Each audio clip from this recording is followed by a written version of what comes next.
Le 6-9. Listen anywhere.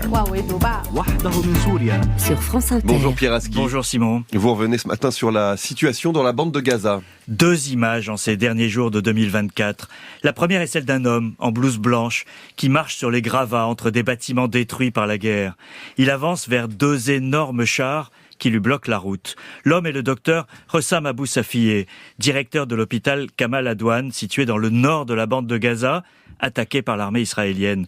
Le docteur Abou Safieh a été arrêté et on n'a plus aucune nouvelle. La deuxième image est une vidéo qui fait suite à l'attaque de cet hôpital. Les patients, le personnel et les familles présentes ont été contraints d'évacuer l'établissement.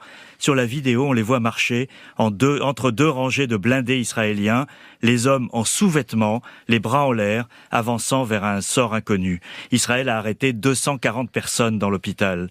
Ces images ont choqué ce week-end alors que se poursuit depuis quelques 14 mois la guerre israélienne à Gaza en représailles au massacre commis le 7 octobre 2023 par le Hamas dans le sud d'Israël.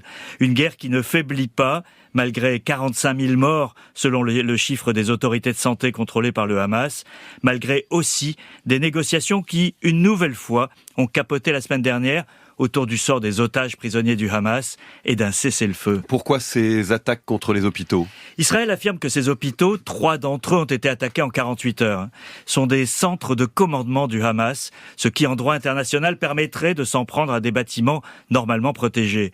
Mais l'armée israélienne n'a jamais fourni la preuve de ces accusations. Les vidéos qui montrent quelques armes de poing ne sont guère concluantes. Gaza reste toujours fermée à la presse étrangère, empêchant toute confirmation indépendante. La réaction de l'Organisation mondiale de la santé, une agence des Nations unies, est en tout cas catégorique. Elle condamne le démantèlement systématique du système de santé de Gaza, qui constitue une condamnation à mort pour des dizaines de milliers de Palestiniens ayant besoin de soins. L'OMS demande, ce sont ses mots, la fin de cette horreur. La question posée est celle du but de guerre d'Israël, des raisons pour lesquelles cette guerre continue alors que le chef du Hamas, Yahya Sinwar, a été tué et que le territoire n'est qu'un vaste champ de ruines. Quel est l'objectif d'Israël selon vous, Pierre ? Il n'est pas explicité, Simon. On sait qu'Israël veut conserver une présence militaire pendant plusieurs années. Mais ça ne suffit pas à faire un plan pour l'après, quand il se produira.